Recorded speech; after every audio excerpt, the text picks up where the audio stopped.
Have you ever wondered why so many people who reach 80 seem to slow down, even those who were doing great just a year or two before? We often think it's just genetics or luck of the draw, but there's much more to the story than that.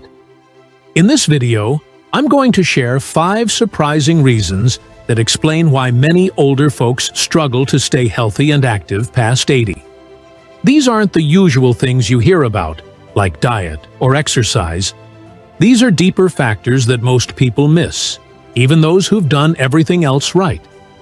The good news is that once you know what these hidden factors are, you can actually do something about them. So if you're curious about what really causes that decline after 80, and how you can prevent it while there's still time, stay with me until the end. These insights might completely change how you approach aging. Let's jump right in. Point number 1. The disappearing daily connections. One of the biggest yet least discussed reasons why many people decline after 80 is what I call vanishing daily connections. These aren't your close friendships or family ties, though those are crucial too, but all those small, brief interactions that used to fill your everyday life. Think about all the little moments of human contact that happen throughout a normal day. Chatting with the person behind the counter at the coffee shop, waving to your neighbor across the street, exchanging a few words with the mail carrier. These tiny social moments might seem unimportant, but they're actually doing something powerful for your brain and body. When those small interactions start to fade away, maybe because you're not getting out as much, or you've started having things delivered instead of going to stores, or your hearing makes conversations harder, something vital begins to slip away too. Many older folks don't even notice it happening. They think they're just simplifying their lives or avoiding hassle. But what they're actually doing is removing the small social sparks that keep them feeling connected to the world around them. I remember my Uncle Frank, who stayed sharp well into his 90s. What was his secret? Every single morning, he walked 3 blocks to the same diner, sat at the same counter, and exchanged the same simple greetings with the staff and regulars. Those 5 minutes of connection weren't just habit. They were keeping him alive in more ways than one. When we lose these everyday interactions, our brain actually starts to change. It affects our mood, our memory, and even our immune system. Our brain takes those missing connections as a signal that maybe we're not needed in the world anymore, and it responds accordingly. So if you've found yourself having fewer of these little daily exchanges, or if you've noticed an older loved one becoming more isolated from these small but meaningful connections, it's time to bring them back. Even in small doses, they tell your brain and body that you're still part of the living, breathing world.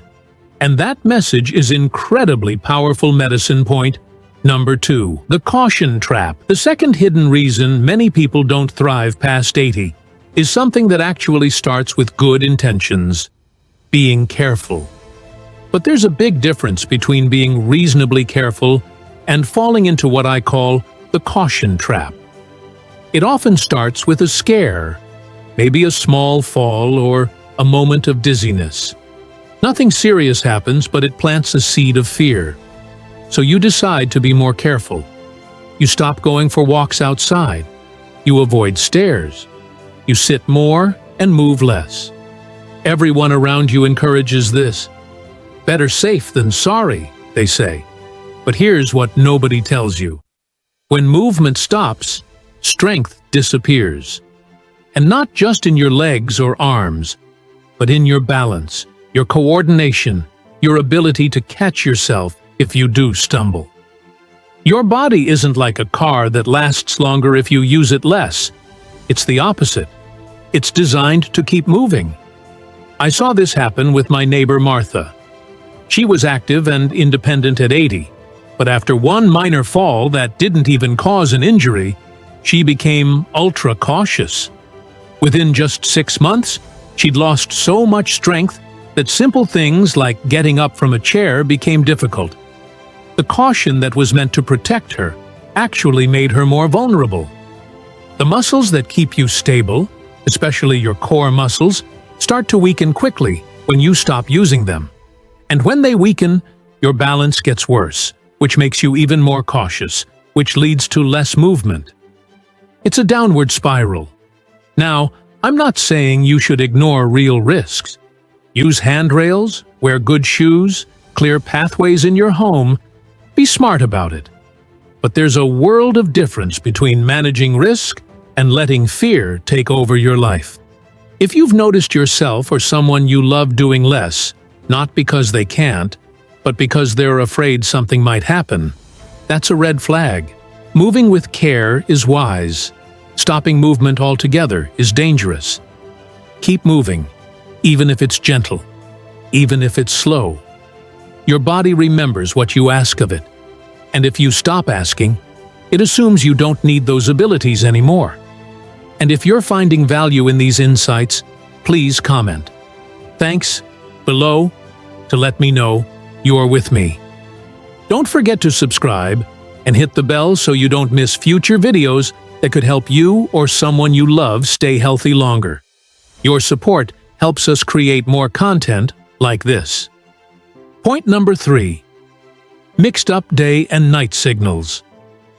There's something happening in your body right now that you can't see or feel, but it controls almost everything. Your internal clock, or what scientists call your circadian rhythm. This body clock affects your energy, your digestion, your immune system, and especially how your brain repairs itself at night. After 80, this internal clock becomes extra sensitive. And one of the biggest ways it gets thrown off track is through mixed-up light signals. Not enough natural light during the day, and too much artificial light at night. It might start innocently enough. Maybe you're not getting outside as much as you used to, especially in winter months. Maybe you're napping more during the day. Perhaps you're staying up later watching TV or keeping lights on until bedtime. Each of these changes might seem small, but together they send confusing messages to your body about when to be awake and alert, and when to rest and repair. Your body evolved to use sunlight as its main timekeeper. Bright morning light tells your brain it's daytime, time to be alert. And darkness signals time to wind down and release melatonin. That's the hormone that helps you fall into deep, healing sleep. When older folks don't get enough daylight exposure and then sit in bright artificial light in the evenings, their sleep quality plummets.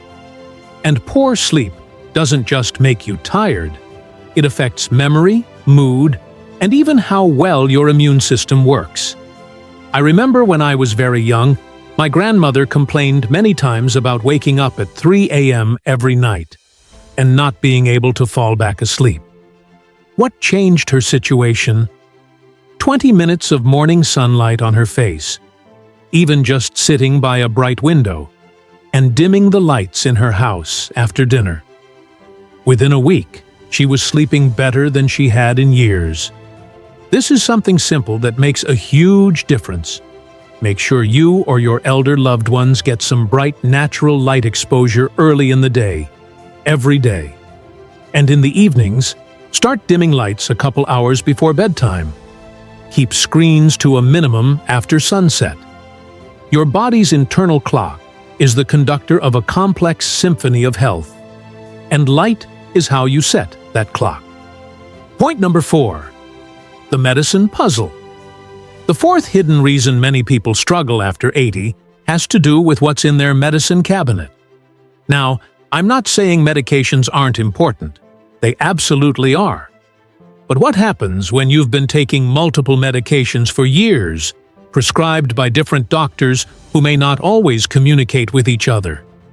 This is what geriatricians, doctors who specialize in elder care, call polypharmacy. But I just call it the medicine puzzle. And it's more common than you might think. By the time many people reach 80, they're taking 5, 7, sometimes even 10 different prescription medications. Each one was prescribed for a good reason. But together, They can create a perfect storm of side effects and interactions that mimic the signs of aging or illness. Dizziness, confusion, fatigue, poor appetite, memory problems. We often chalk these up to just getting older, when sometimes they're actually side effects or interactions between medications. What makes this even trickier is that as we age, our bodies process medications differently. A dose that worked perfectly at 70 might be too strong at 80. Your kidneys and liver, which filter medications, slow down over time. This means drugs stay in your system longer and can build up to higher levels. My friend Richard was taking medication for his heart, another for his blood pressure, something for his cholesterol, a pill for acid reflux, and a sleep aid. He was feeling foggy, unsteady, and was struggling with his memory. His family thought it was early dementia. But when a new doctor reviewed all his medications together and adjusted several doses, it was like watching someone come back to life. The aging symptoms weren't aging at all. They were side effects that had built up over time. This is why it's so important for older adults to have all their medications reviewed at least once a year by a single doctor who can see the whole picture. Sometimes removing just one unnecessary medication or adjusting a dose can make a world of difference. If you or someone you love is on multiple medications and experiencing new symptoms, don't just accept it as inevitable aging. Ask for a medication review. It could be the puzzle piece you've been missing. Point number 5. Purpose deficiency. The final hidden reason people often decline after 85 might be the most powerful of all: the quiet disappearance of purpose. For decades, your days had structure and meaning. Maybe you had a career, raised a family, volunteered, or pursued passions. You had reasons to get up in the morning, people who counted on you, things that needed doing. But after 80, many of these purpose-giving roles have faded away. Children are grown with their own busy lives. Career is long finished. Maybe health limitations have made favorite activities difficult. And society itself often sends subtle messages that older people are no longer needed. Without even realizing it, many older adults slip into what I call purpose deficiency. Days begin to blend together. The question, "What's the point?" starts to hover in the background. And this isn't just a philosophical problem, it's biological. When the brain doesn't receive regular signals that you're needed and valuable, it actually begins to shut down certain systems. Stress hormones increase, inflammation rises, immune function weakens. It's as if the body takes the cue that maybe it's time to wind things down. I've seen this countless times in nursing homes. Two people with similar health profiles, but one continues to thrive while the other declines rapidly. The difference? Often it's simply having a reason to be here. My own grandfather lived to 97, sharp until the very end. His secret? Every day, he tended a small vegetable garden and gave the produce to neighbors. It wasn't much, just a few tomatoes or zucchini, but people thanked him, appreciated him. He was needed. Purpose doesn't have to be grand. It might be caring for a pet, teaching someone a skill, making something with your hands, or simply being the keeper of family stories and wisdom. The key is that it matters to someone else, that your presence makes a difference. If you're over 80 or love someone who is, make sure there's something each day that creates a sense of being needed. It might be the most powerful medicine of all. The good news is that now that you know about these hidden factors, you can do something about them. Small changes in these areas can make an enormous difference in how you or your loved ones experience the later years. Remember, growing older is inevitable, but declining is often optional. With the right knowledge and small daily choices, many people can stay vibrant, engaged, and independent well into their 90s and beyond. If you found this video helpful, please give it a thumbs up, subscribe to our channel, and share it with someone who might benefit from this information. Leave a comment below with any questions or your own insights about staying vital in later years. Thanks for watching, and I'll see you in the next video.